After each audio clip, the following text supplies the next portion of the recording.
मैत्रिणींनो, चला तर आज आपण बनवणार आहोत कांदा भजी. इंग्लिशमध्ये याला क्रेप्स पकोडा असं म्हटलं जातं. मस्त छान तेल गरम झालेलं आहे.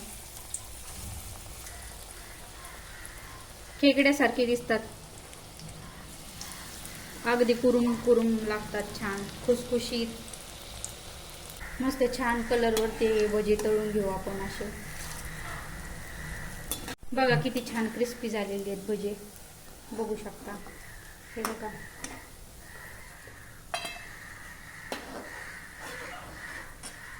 अगदी खुसखुशीत भजी. आज आपण खुसखुशीत भजी आई आणि बाबांसाठी स्पेशल बनवलेले आहेत. चला बघूया. आमच्या आई फार बिझी असतात, आईला पण आपण आवाज देणार. अरे वासून बाय गरम गरम भजी. हा बाबा,